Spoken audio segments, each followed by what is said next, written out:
Entonces el SOP o síndrome de ovario poliquístico en realidad tiene una prevalencia muy alta, se sitúa entre el 8% y el 13%. En las guías clínicas españolas lo sitúan en unas cifras parecidas entre el 6,5 y el 13%. En la guía internacional del SOP del 2023, una de las guías en las que vamos a basar esta presentación, comenta que una de cada 8 mujeres en edad fértil puede presentar SOP. Y ojo, porque dice puede presentar SOP, no que sean diagnosticadas de SOP. Se estima que hay muchas más mujeres con síndrome de ovario poliquístico de las que están diagnosticadas, porque muchas veces queda como diferentes síntomas que puede parecer desconectados y las pacientes los pasan por alto hasta que ya no, hasta que ya quizás es demasiado tarde, porque es un trastorno endocrino metabólico que en realidad tiene riesgos importantes, desde la infertilidad o la dificultad para concebir, a sobrepeso y obesidad, el riesgo de desarrollar diabetes mellitus tipo B, dislipemia y riesgos cardiovasculares. Como he comentado antes, es una patología relativamente joven. Fue en 1935 que se describió por primera vez por los ginecólogos Stein y Leventhal. De hecho, al principio se la denominaba el síndrome de Stein y Leventhal. Lo interesante ocurre a partir de los años 80, que la endocrina estadounidense Andrea Dunaiv comenzó sus investigaciones sobre el SOP y hizo como dos descubrimientos muy importantes, que cambió completamente como el abordaje y cómo se entendía la patología hasta ese momento. Al principio se entendía como una patología exclusivamente ginecológica, pero a raíz de los descubrimientos de Andrea Dunaiv, pues ya tomó ese nuevo componente de trastorno endocrino metabólico. Andrea Dunaiv demostró que tiene un componente genético muy importante y también que la resistencia a la insulina era un mecanismo clave en la patología, y ahora lo vamos a ver. No fue hasta 2003 que no se llegó a un consenso de diagnóstico. Esto es muy interesante también porque, como he comentado antes, la patología es multifactorial y se expresa de manera diferente en las diferentes pacientes. Entonces había como cierta confusión a la hora de diagnosticar SOP. Por eso se vio la necesidad de cómo llegar a un consenso y tenemos los criterios de Rotterdam, que son tres, los vamos a ver ahora, y tienen que cumplirse dos de ellos o los tres para que se diagnostique SOP. En el 2023, muy reciente, casi hace poquitísimos años, 3 años, no aparece la guía internacional del SOP, y este también es un paso importante porque además de una patología endocrino-metabólica, se amplía también al aspecto psicológico y emocional, reconociendo cómo la patología, este trastorno, puede afectar a la calidad de vida de las pacientes. Y también en esta guía internacional lo interesante es el abordaje, podríamos decir, integrativo de la enfermedad, no solo abarcando la vía farmacológica, sino también la dieta y el estilo de vida como súper importantes para controlar los síntomas e incluso revertirlos. Aunque tiene un componente genético que nunca, el SOP siempre va a estar latente, pero sí a través de la dieta y del estilo de vida se puede controlar súper bien los síntomas, y claro, esto va a suponer una mejora de la calidad de vida para las pacientes. A lo largo de esta presentación nos vamos a basar sobre todo en las investigaciones de Andrea Dunaiv y de la Guía Internacional del SOP. Vale, ¿cuáles son esos criterios de Rotterdam que necesitamos para diagnosticar la patología? Son tres. La oligoovulación, que significa una evolución, como un ciclo menstrual largo en el que se retrasa la ovulación o no llega a producirse. El hiperandrogenismo, detectado por signos clínicos o bioquímicos. Eh, Se suele percibir por acné, sobre todo en la zona de la barbilla, hirsutismo o en analítica con niveles de andrógenos y testosterona libre altos. Y el tercer criterio es el ovario de apariencia poliquística en ecografía. Vale, esta tabla que tenemos aquí es la tabla de Escobar-Morreale que aparece en la revista científica Nature Reviews Endocrinology y muestra cómo la combinación de los diferentes criterios va a dar lugar a diferentes fenotipos del SOP. Y aquí una vez más pues, se hace patente ese componente multifactorial que tiene la patología. Entonces, el fenotipo 1, que es el denominado clásico, combina los tres criterios. Es el fenotipo que tiene más riesgo metabólico. El fenotipo 2 es necesario que se dé el criterio de hiperandrogenismo y la oligoovulación, que también tiene una asociación metabólica alta. El fenotipo 3 o C es el denominado fenotipo ovulatorio, que tiene hiperandrogenismo y ovario de apariencia poliquística. Y este fenotipo es muy interesante porque, en contra de lo que se pensaba al principio, que iba asociado como a una patología ginecológica, con problemas de concepción y de fertilidad, aquí vemos que no siempre ocurre, que puede haber ciclos menstruales regulares y ovulación y aún así haber SOP. Y el fenotipo 4 o D es el denominado fenotipo hiperandrogénico, que combina la oligoovulación con los ovarios de apariencia poliquística. Y es el que tiene menos riesgo metabólico. Pero antes de continuar, vamos a ver cómo funciona este eje hipotálamo-hipófisis-ovario para crear como un equilibrio en el ciclo menstrual y en como esa danza de hormonas, podríamos decir. Bueno, el hipotálamo es el que a través de la hormona gonadotropina, GnRH, es la que de manera pulsátil le da la orden a la hipófisis para segregar la hormona folículo estimulante SFH y luteinizante LH.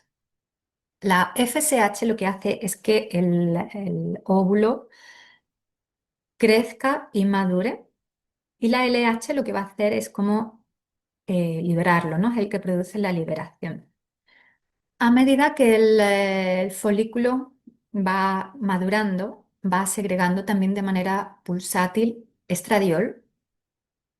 Y cuando el estradiol llega a unos niveles constantes, según los estudios, más de 36 horas, el hipotálamo lo va a detectar, se va a dar cuenta que el óvulo está listo y entonces va a mandar la señal a la hipófisis para que segregue como de manera, como un golpe del LH, que es lo que va a hacer que se produzca la ovulación, ¿no? Que el folículo se libere. Cuando se libera el óvulo, este empieza ya, cuando ya está formado, empieza a crear progesterona y hay aquí una, digamos, retroinhibición negativa, que es lo que va a hacer que bajen de nuevo los niveles de SFH y LH. Y se va a producir la menstruación y empieza de nuevo el ciclo. ¿Qué ocurre en el SOP? Pues la disfunción que observa Andrea Dunaiv, como hemos dicho, ella mapea unos genes y se da cuenta que hay como una disfunción genética de base. Por un lado, en la esteroidogénesis, a través de la enzima CYP17A1, que está como sobreactivada, sobreestimulada. Y esta sobreactivación afecta directamente a las células teca del óvulo. Lo vemos aquí en la infografía. La célula azteca que está en la membrana del óvulo lo que va a hacer es que a través de la hormona LH va a segregar andrógenos. Y esos andrógenos, gracias a la SFH y a las células de la granulosa, van a generar los estrógenos, el estradiol, que le va a dar la señal al hipotálamo, como decíamos antes, ¿no? De que el ovocito está listo. Aquí tenemos la teoría de las dos células, en las que la célula de la teca y la célula de la granulosa están creando como hormonas de manera sinérgica para darles esa señal al hipotálamo de cuando el ovocito está listo. ¿Qué pasa? Que con esta sobreactivación de la enzima CEP17A1, la célula teca está como produciendo más andrógenos de los que las células de la granulosa puede transformar en estrógenos. Entonces ahí esa señal que produce el estradiol en el hipotálamo no se va a dar con tanta facilidad y esto es lo que va de alguna manera como a alargar el ciclo menstrual y la ovulación. Y por otro lado, Andrea Dunaiz también descubre que hay una alteración pulsátil en el eje hipotálamo-hipófisis. Antes he comentado que el hipotálamo segrega la gonadotropina a través como de pulso, es como un marcapaso, ¿no? Y esa es la señal que hace que se active o se estimule la hipófisis. Entonces, esta alteración de la señal pulsátil lo que va a hacer es que haya un aumento de la LH, que a su vez, como hemos visto, la LH estimula las células de la teca para que produzca andrógenos. Entonces, queda la LH como sobreactivada sobre la FSH. Y esto va a pasar esto va a provocar, por un lado, que haya demasiados andrógenos. Y por otro lado, que con una SFH más baja de la LH, esos andrógenos no puedan ser del todo sintetizados en estrógenos y ahí ya tenemos una alteración, ¿no? Un desbalance. Los andrógenos se van a acumular. Por eso uno de los criterios, uno de los síntomas que ocurre en las mujeres con SOP es un hiperandrogenismo, por este exceso de andrógenos que ocurre debido a estas alteraciones. Entonces aquí vemos pues que ocurre, el folículo va a ir creciendo y madurando, pero va a llegar un momento que al no recibir la señal de ser como liberado, se va a quedar atrapado. Y vemos aquí en el lado de la derecha cómo sería un ovario con el síndrome de ovario poliquístico. También lo vemos en ecografía, eso se llama el color de perlas, ¿no? Como los pequeños folículos se quedan atrapados así de manera periférica, como formando un collar. Y aquí hay que hacer un apunte importante porque aunque se llama síndrome de ovario poliquístico, como vemos no son quistes, sino son folículos atrapados. Para el diagnóstico de SOP suele requerirse como la presencia de 12 o más folículos con un tamaño de entre 2 y 9 milímetros. Y hay mujeres que se le encuentra casi 20 folículos atrapados. Otra de los descubrimientos importantes y base para el entendimiento del SOP es la presencia de la resistencia a la insulina. Se estima que, que un 70% de mujeres con SOP presenta resistencia a la insulina, incluso sin sobrepeso, porque hasta entonces ha estado muy relacionado con cuadros de obesidad o sobrepeso. Vamos a ver primero cómo funciona el mecanismo de la insulina sin SOP. Entonces, cuando comemos, lo que ocurre es que el páncreas produce insulina y esta insulina es como una llave que hace que la glucosa entre en las células, en el hígado, en el tejido adiposo y en el músculo para que se pueda utilizar en forma de energía. ¿Qué ocurre con la resistencia a la insulina? Pues que cuando comemos y se produce un incremento de la glucosa en sangre, el páncreas segrega insulina, pero la insulina es como una llave que abre las células y en este caso es como que esa llave no concuerda o no entra en la cerradura. Así que la glucosa no va a entrar en la célula. Se quedan niveles altos de glucosa en sangre y el páncreas, el organismo se da cuenta y segrega más insulina. A veces diagnosticar resistencia a la insulina es difícil porque los niveles en sangre se mantienen de glucosa, se mantienen en niveles normales, pero sí ha habido una hiperinsulinemia compensatoria para que se produzca esa entrada de la glucosa en sangre. Entonces hay que hacer como pruebas específicas para detectar la hiperinsulinemia.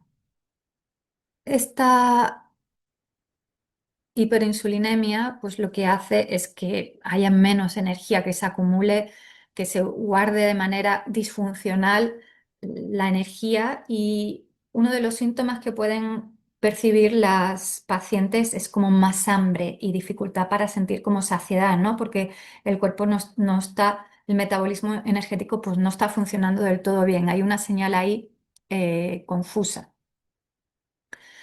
Entonces, el hígado, por un lado, va a ser resistente a la insulina. El hígado, en condiciones normales, guarda la glucosa en forma de glucógeno. Esto no va a poder hacerlo por esta resistencia a la insulina o no lo va a hacer de manera eficiente, pero sí lo guarda en forma de ácidos grasos. Aquí tenemos como uno de los riesgos del SOP, que es se puede formar un hígado graso no alcohólico, ¿no? Y por otro lado, el hígado por esta hiperinsulinemia, también va a sintetizar niveles más bajos de una proteína que se llama SHBG, que es una proteína transportadora de hormonas sexuales, de estrógeno y andrógenos. Cuando estas hormonas sexuales se unen a la proteína transportadora, se quedan como inactivas. Si el hígado, debido a la resistencia a la insulina, a la hiperinsulinemia, está produciendo menos de esta proteína transportadora, pues quedará testosterona libre en el organismo y lo estamos sumando a los andrógenos de más que están creando el sistema reproductor. Por otro lado, en el músculo, pues claro, al no poder captar de manera eficiente la glucosa, va a tener menos energía y las pacientes van a notar como, aparte de ese hambre o de esa falta de saciedad, pues van a notar también que les falta energía, ¿no? Porque el cuerpo, el organismo no puede como utilizar de manera eficiente, el metabolismo energético no está funcionando de manera eficiente. Aquí lo interesante, el tejido adiposo lo vamos a ver ahora en la siguiente infografía. Aquí lo interesante es ver que el ovario sí va a responder a la insulina, sí va a ser sensible a la insulina. Entonces, se ha demostrado que niveles altos de insulina van a provocar esa disfunción que veíamos al principio, que esté creando más andrógenos y que se produzca como esas señales disfuncionales. Entonces, ¿qué es primero? ¿La resistencia a la insulina o el síndrome de ovario poliquístico? Este es no se sabe exactamente. Puede venir como de un lado o puede venir desde otro lado la disfunción. Hay ese componente poligénico y ese componente multifactorial que se combina de manera diferente en cada persona para expresarse como de esta manera, ¿no? Con estos tres criterios, el ovario poliquístico, el hiperandrogenismo y la oligovulación de diferentes maneras en diferentes mujeres. Pero vamos al tejido adiposo. ¿Cómo funciona el tejido adiposo cuando hay resistencia a la insulina? Pues funciona de manera, es disfuncional también, ¿no? Por un lado, el hiperandrogenismo va a dar como la señal de que la grasa se acumule en la zona visceral.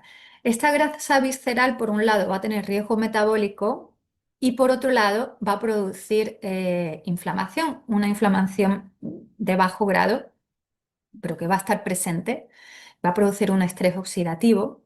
Y por otro lado, cuando entra la glucosa en la célula, en condiciones normales los adipocitos se dividen para poder almacenar más energía.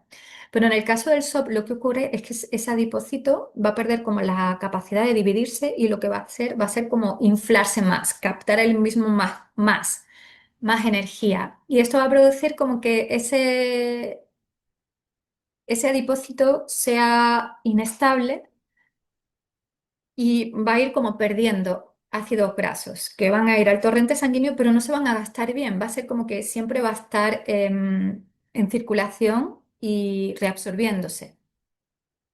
Por eso las mujeres con SOP también tienen dificultad para perder peso. Por otro lado, el tejido adiposo no solamente funciona como reserva de energía, sino también como órgano endocrino. Cuando aumenta la grasa va a aumentar una enzima que es la aromatasa. A través de la aromatasa los estrógenos se convierten en estrona. Y aquí tenemos una diferencia. La estrona es diferente al estradiol. Como hemos dicho antes, el estradiol que genera el óvulo lo hace como de manera pulsátil, que es lo que le va a dar la señal al hipotálamo. Pero en el caso de la estrona es más constante y ahí también va a producir como una comunicación fallida y va a fomentar todavía más la desregulación del eje hormonal. Esto del SOP es como una bola de nieve que va como creciendo, creciendo y que todos los componentes se van como interactuando unos con otros y van como engrosando esa bola de nieve.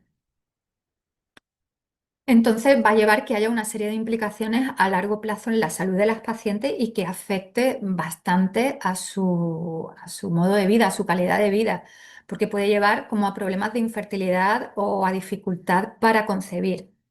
Puede llegar a desarrollar la resistencia a la insulina, diabetes de tipo 2, problemas cardiovasculares. Vamos a necesitar como un abordaje integral, sobre todo, y una educación en hábitos saludables potente para que la paciente pueda entender qué le está ocurriendo a su cuerpo, cómo está funcionando su metabolismo y a través de ahí pues poder tomar decisiones adecuadas para su salud y su calidad de vida.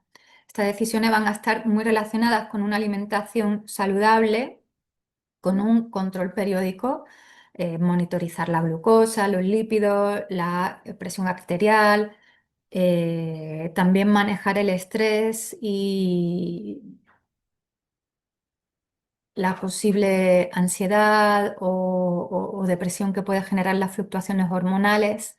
Y bueno, en algunos casos, pues medicación. La metformina se utiliza para la resistencia a la insulina y bueno, anticonceptivos hormonales, pero hay que tener en cuenta que el SOP siempre va a estar latente, o sea, es una enfermedad con un componente genético, nunca se va a quitar, pero sí se revierten, sí se controlan de manera muy eficiente la sintomatología. Bueno, ahora vamos a ver a Julia. Julia es nuestra paciente. Julia tiene 34 años. Desde los 24 está tomando la píldora anticonceptiva porque fue a una consulta del ginecólogo, una consulta regular, y en esa consulta pues ella pudo ver en la ecografía el típico collar de perlas así en su ovario derecho.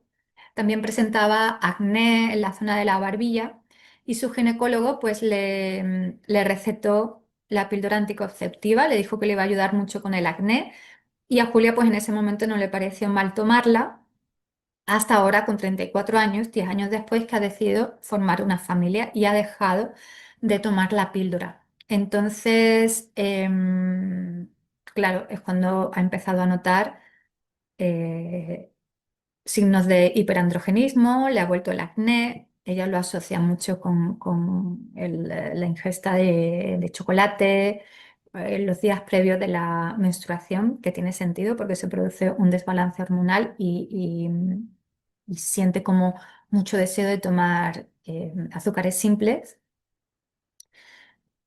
Y en los últimos meses que ha dejado de tomar la píldora, pues también ha visto un aumento de peso, se siente inflamada, ha tomado varias estrategias para perder esos 5 kilos de más, pero no consigue perderlos y lo que está creando es un desbalance en su alimentación porque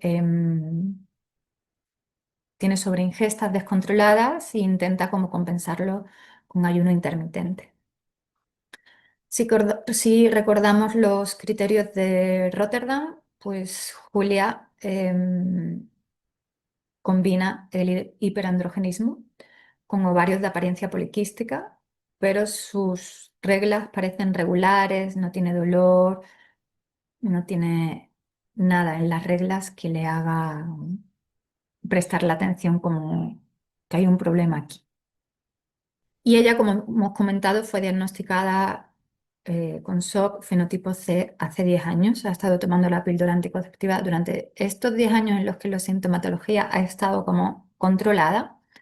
En general, en su vida no ha tenido complicaciones de salud importantes Y bueno, como hábitos un poco de vida y de alimentación, ella toma tres ingestas principales, pero comenta que picotea mucho, sobre todo dulces en la tarde-noche. Su alimentación está basada en verduras y cereales. Mm, Aparentemente lleva una alimentación sana, utiliza salteados, plancha y hornos en sus preparaciones. No le gusta mucho cocinar potajes o comidas de mucha elaboración.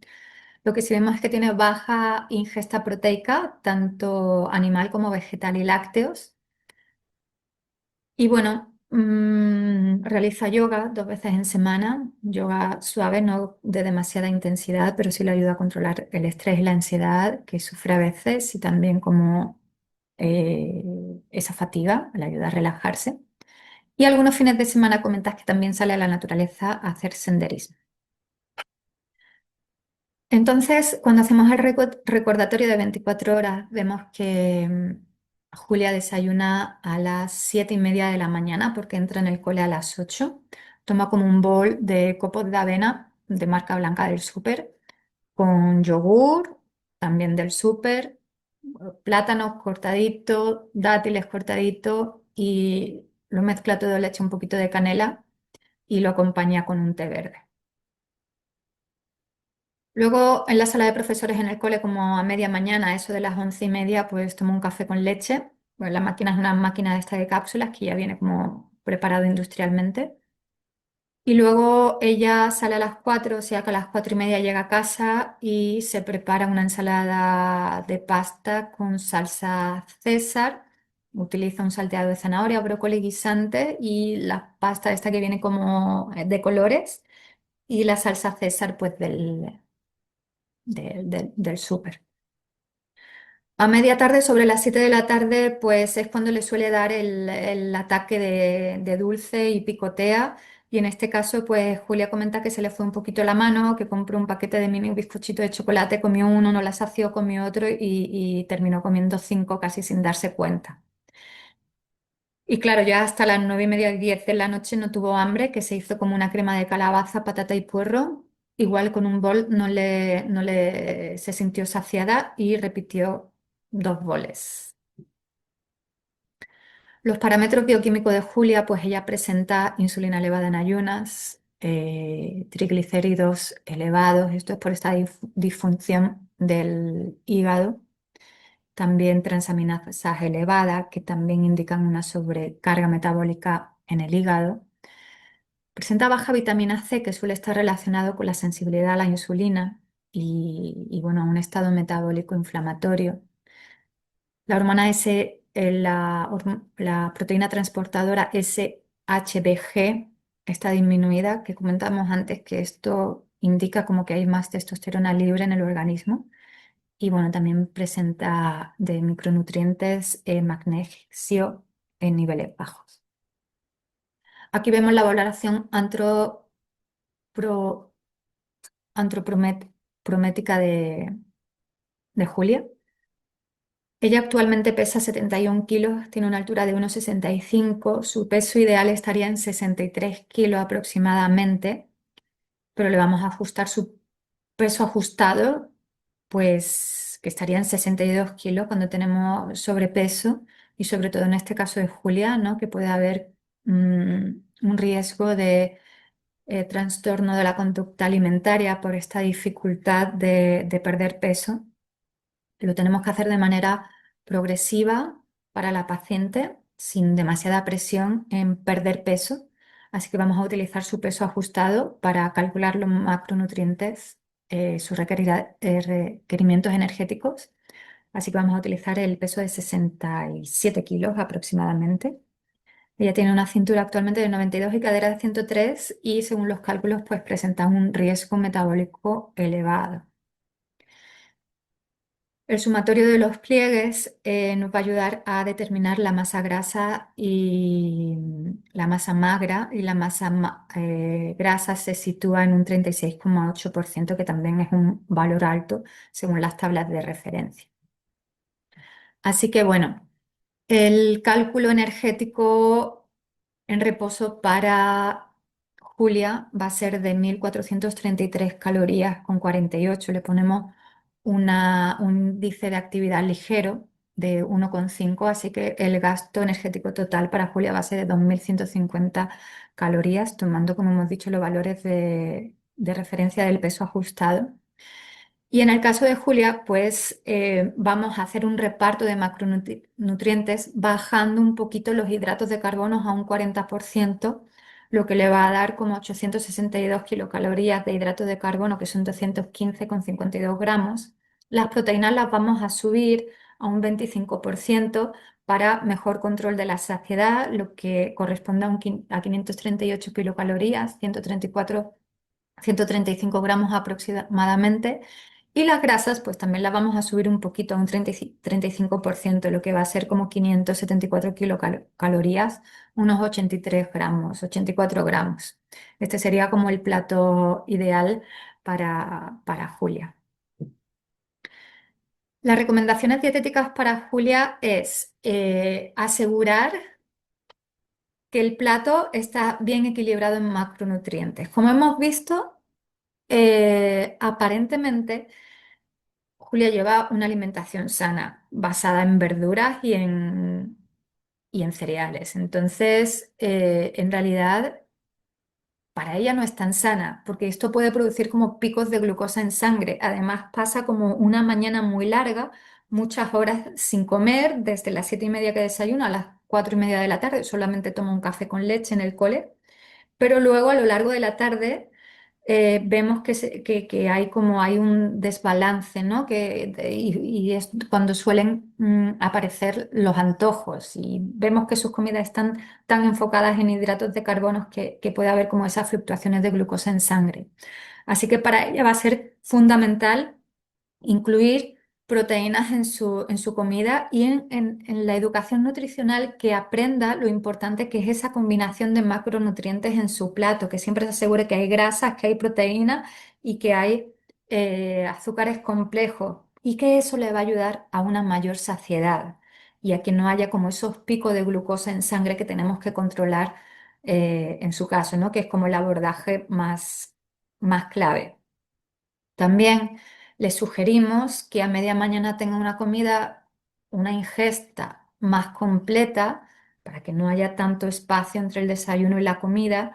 Y también les sugerimos que la cena no sea tan tardía, a las 10 de la noche, sino que cuando le empieza a dar esos antojos a las 7:30 de la tarde, pues que realmente sea su hora de cena, ¿no? Alrededor de las 7:30 a las 8 de la tarde. Esto la va a ayudar también no solamente a tener como mayor, una estructura más equilibrada en su día a día de las ingestas, sino también la va a ayudar a regular los ritmos circadianos con una cena como un poco más temprana.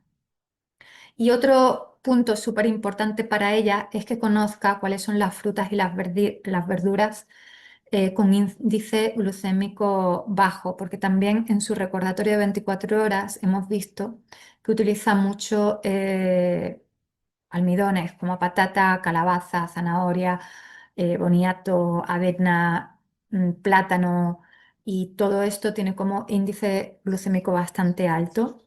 Y está bien que Julia mantenga como este aporte en fibra, pero preferiblemente perdón, verduras que sean de bajo índice glucémico, que puede ser brócoli, coliflor, espárragos, alcachofa y verduras de este tipo, que lo vamos a ver ahora en la lista de alimentos recomendados. Y también muy importante para este estrés oxidativo debido a la inflamación de bajo grado que pueden sufrir las pacientes con SOP, también pues es muy importante pues alimentos, frutas y verduras que tengan componente antioxidante, polifenoles como los frutos rojos y vitamina C. Vale, esta sería la lista de alimentos para Julia. Como hemos dicho, muy importante, verduras y frutas con bajo índice glucémico lo tenemos aquí: calabacín, brócoli, berenjena, coliflor, col, coles, alcachofa, también verduras de hoja verde que ayuda al hígado también a su buen funcionamiento, como la espinaca, canónigo, kale, frutos rojos ricos en antioxidantes y polifenoles, cítricos ricos en vitamina C. Legumbres, vamos a intentar que Julia introduzca en su dieta legumbres mm, de manera estratégica, no tiene por qué ser en forma de potajes porque no le gusta, así pues respetamos al máximo sus preferencias, pero así a lo mejor de otras maneras más atractivas para que las pueda introducir en su dieta. Huevos, pescado azul importante también por su aporte de omega 3 que ayuda a la inflamación, carne magra de pollo y pavo. El yogur, pues vamos a intentar que utilice kéfir, o la sugerencia es que utilice kéfir. Tiene menos azúcar, semillas y frutos secos como grasa saludable, aguacate, champiñones. Y bueno, como cereales integrales, pues mantenemos la avena, quinoa, arroz integral. No están prohibidos, pero sí con cierto control, pues el pan integral le aconsejamos sobre todo pan de espelta, pasta de legumbres, el arroz blanco, si eso va en mati mejor, pero preferimos arroz integral. También intentamos controlar un poco las patatas, la calabaza, la remolacha, que tienen alto índice glucémico. También intentamos controlar la leche entera, los quesos frescos, preferiblemente los quesos frescos sobre los quesos curados. Yogur de sabores azucarados, como hemos dicho, intentamos sustituirlos por kéfir. Y bueno, plátanos, uvas, higos, estas frutas de alto índice glucémico también para momentos puntuales. Zumo de frutas igual. No utilizamos endulzantes, ni siquiera miel. Chocolate con leche tampoco, quizás chocolate negro que tiene menos azúcar. Embutidos tampoco. Intentamos reducir lo que podamos lo comercial, prohibido lo ultraprocesado, precocinado, que suele contener azúcares y refinados. Y bueno, este sería el menú, la pauta dietética para Julia. Durante el desayuno vemos que combinamos avena con kéfir y frutos rojos y nueces con té verde, rico en antioxidante y también combina la grasa, la proteína y, y los azúcares complejos. Y lo combinamos con tostada de espelta con huevo, cal, espinacas unos días, aguacate y tofu, ahumado, aquí introduciendo las legumbres también. Tostada con hummus, zanahoria rallada y cale, también introducimos aquí legumbres. El sábado, cítricos con el kiwi. A media mañana, estas son las sugerencias, las puede preparar y llevarla al cole y tomarla durante su tiempo de descanso. Puede llevar manzana con crema de tahini, kéfir con frutos rojos, también tofu y tomate en una tostada, mandarina, nueces, chocolate negro, pues siempre manteniendo como esas combinaciones de las que hemos hablado con anterioridad. El almuerzo estaría basado en proteína animal, carne magra, como hemos dicho, salmón, pescados grasos, azules. También incluimos las legumbres el jueves con lentejas salteadas con verduras, que no es potaje, sino es como tipo ensalada con las verduras o pasta de legumbres también. Y la cena, como hemos dicho, una cena temprana. Intentamos también que tenga su aporte de proteína, ya sea con huevo, pollo o pescado, dándole preferencia, como hemos dicho, pues a las verduras con bajo índice glucémico, al huevo, pescados azules y bueno, verduras. Vale. Esta sería la ficha técnica de un plato aconsejado para Julia, que sería pollo a la plancha con quinoa y verduras.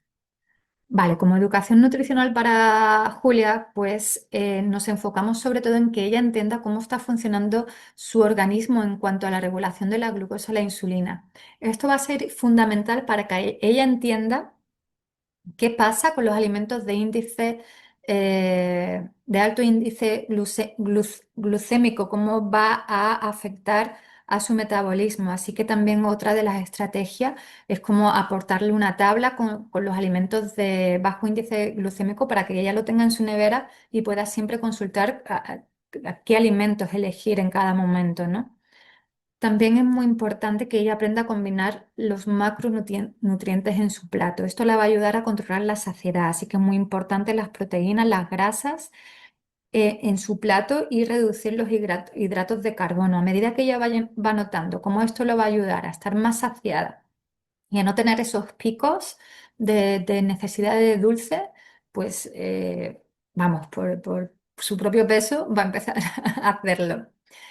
Y va a el propio, la propia costumbre y ver cómo eso le va a favorecer al equilibrio metabólico, pues la va a ayudar a hacer buenas elecciones cuando surjan esos antojos, ¿no? Como eh, elegir buenos snacks que también contengan aporte proteico y de grasa, no solamente que sean azúcares simples.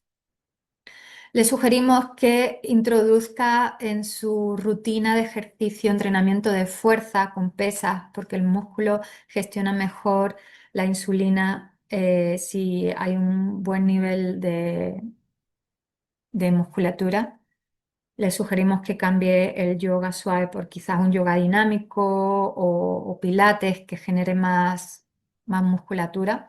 También le sugerimos que ya que le gusta hacer senderismo y salir los fines de semana a la naturaleza, pues que lo haga algo regular todos los fines de semana.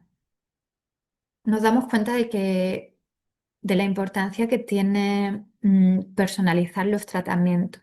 Hoy en día estamos tan sobreestimulados de información por todas partes y sobre todo a nivel de alimentación y de hábitos saludables, ¿no? Encontramos consejos por todas partes.